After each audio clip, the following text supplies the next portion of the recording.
Turn on the lights every morning. 300 million people on the move. There are 300 million mouths to feed. How does it all get done? I'm Yul Kwan. Join me as we see why making life easy is harder than it looks. This is America Revealed, coming in April, only on PBS. Good Wednesday evening to you, everyone. I'm weathercaster Cameron Riddle, and as I promised you yesterday, we got to see those clear skies today. Like clockwork, clouds moved back into our area at about midday today. Currently, we're at 58 degrees. Today's high was at 60. We'll drop down to 41 degrees tonight. Those winds are coming from the southwest at 15 miles per hour, in turn making our wind chill feel like it's at 55 degrees. The barometric pressure is at 29.49 and falling. It is overcast over the entire WVUT viewing area today. 58 degrees in Busserin and Wheatland, Patoka at 59, and Bridgeport, Illinois at 59 also.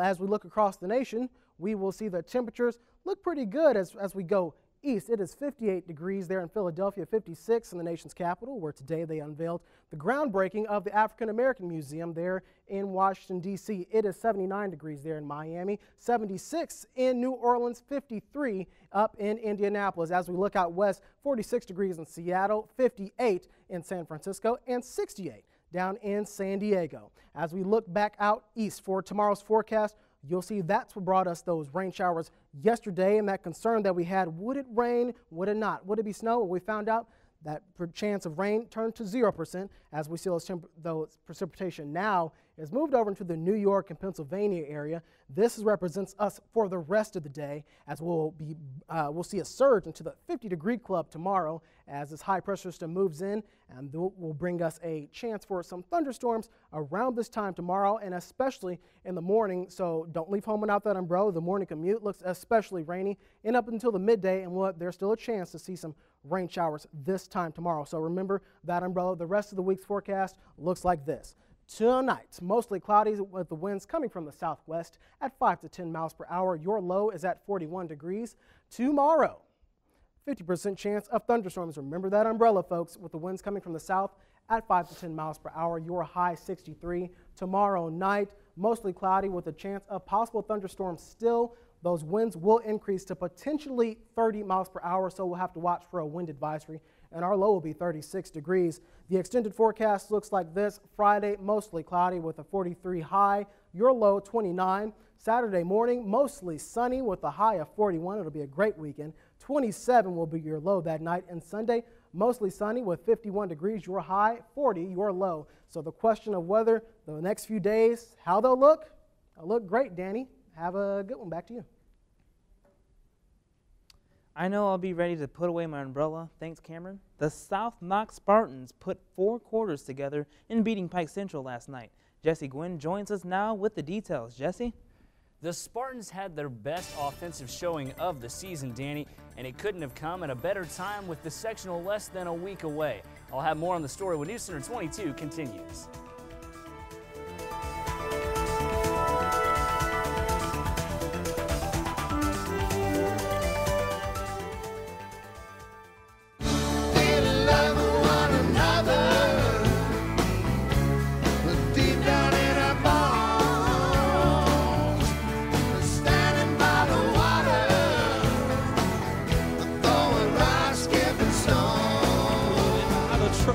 The grandmas and the cops. Boy, sure, son, it's just that I'm on my way to Little Rock.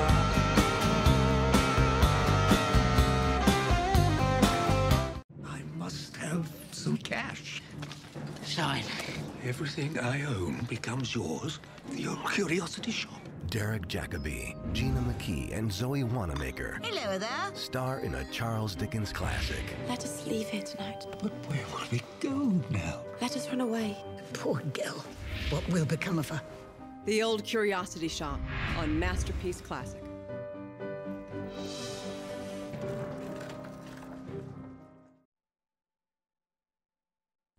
Spartans hold off Chargers. Good evening, everyone. For WVUT Sports, I'm Jesse Gwynn. The South Knox Spartans posted a win on senior night Tuesday. Lincoln Smith came off the bench to score a game-high 19 points as the Spartans beat Pike Central 70-57. It was the second straight win for South Knox. The Chargers, who trailed by as many as 16 points, managed to trim off the deficit to just 7 with 2.5 minutes remaining. But South Knox iced the game at the foul line, making 8 out of 10 tosses to post their 6th win of the season. Along with the win over Vincennes Reveille last week, South Knox coach Joe Patton is hoping the team is starting to peak for the sectionals. We just want to try to keep playing as hard as we did tonight. I thought we rebounded real well. I thought all of our guys played real hard, and we just want to keep that effort and that focus and that energy going as we head into sectionals next week. Besides Smith, 4 other South Knox players scored in double figures. Brayton Lamb had a career-high 18 points, Caleb Beeman 11, and Jarek Page added 10 points and grabbed 10 rebounds. South Knox closes out the regular season at Wood Memorial Friday night.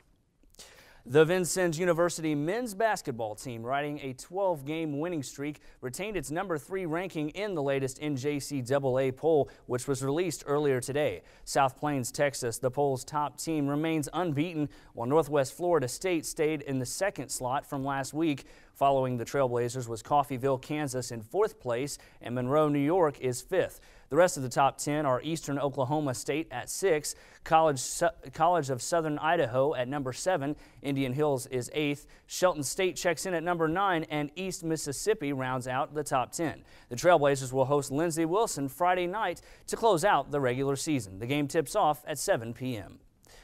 In the Big Ten last night, number 9 Ohio State torched Illinois 83-67 in Columbus. The Buckeyes shot 65% from the field.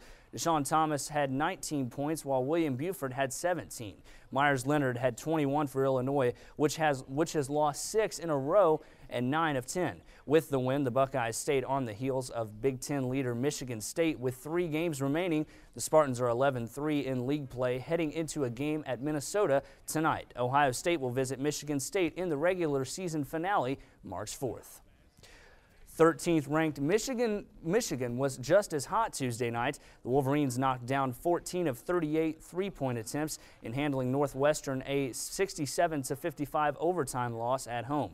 Trey Burke, Zach Novak, and Stu Douglas hit 3-pointers to start the extra period as Michigan continued its late-season surge with a 4th straight victory. Burke finished with 19 points. John Sherma scored 14 in a losing cause for the Wildcats.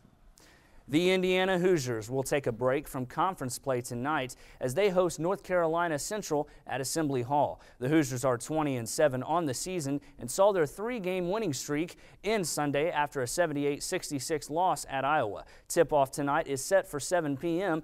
Elsewhere tonight, 18th-ranked Notre Dame hosts West Virginia, and the Purdue Boilermakers welcome Nebraska to Mackey Arena.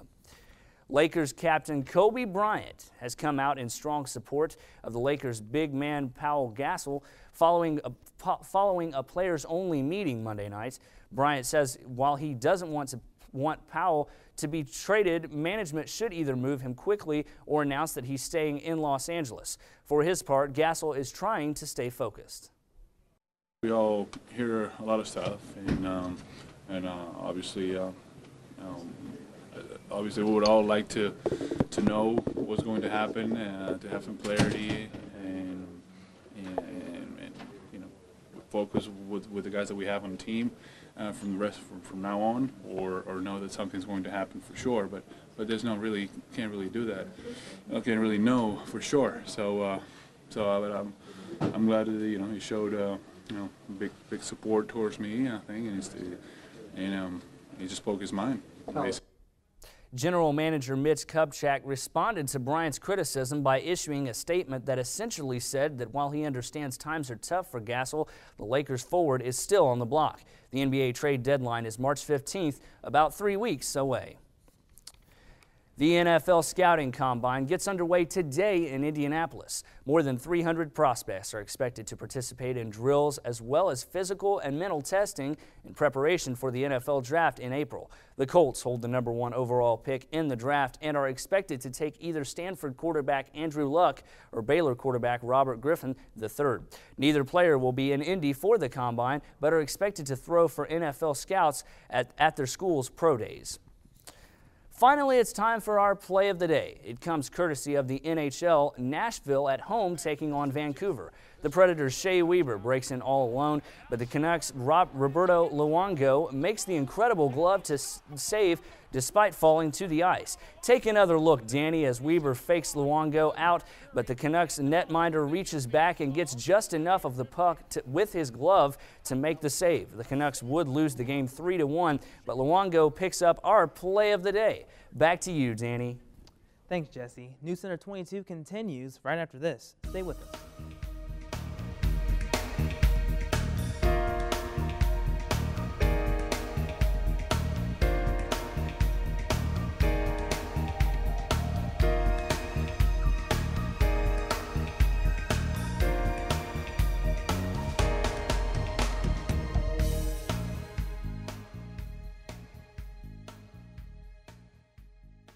PBS invites you to join the president. Let's put on a show for a musical celebration of Broadway.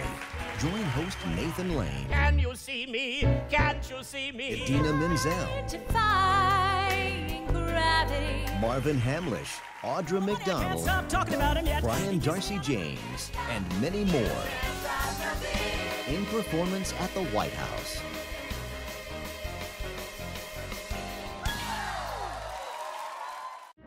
Here's a story about Minnie the Moocher. American Masters presents the band leader who wrote the book on cool. Cab Calloway had the music and the moves and the lingo that led the way. Hip-hop is Cab Calloway. Look for Cab Calloway. Sketches on American Masters.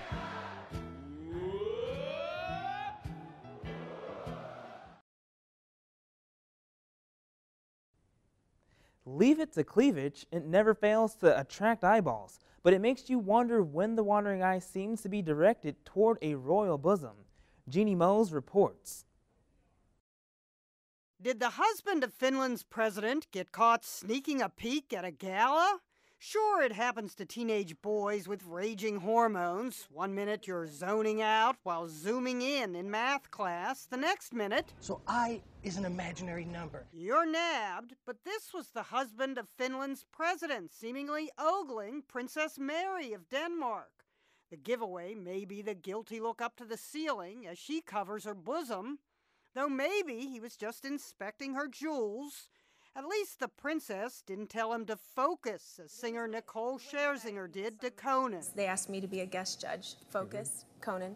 To be, they asked me... Finally, let's be real here for a second. Speaking of... You didn't think I was gonna look down there? I think...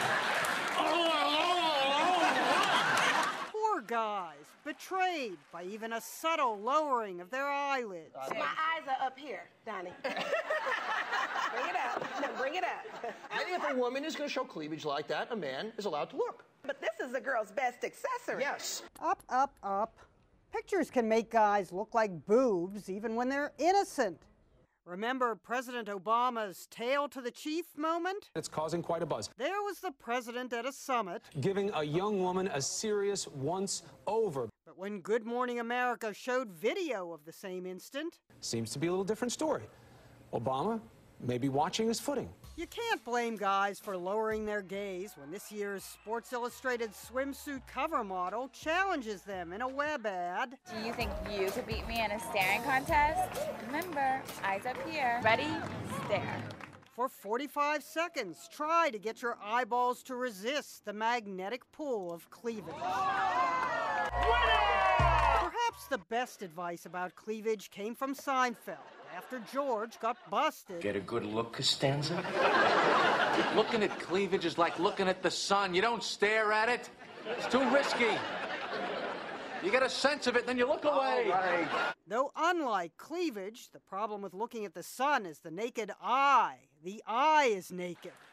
Ginny Mo, CNN. My God! I just threw my neck out. New York. And that's all for this evening. For Cameron Riddle and Jesse Gwynn, I'm Danny Taborn. Good night.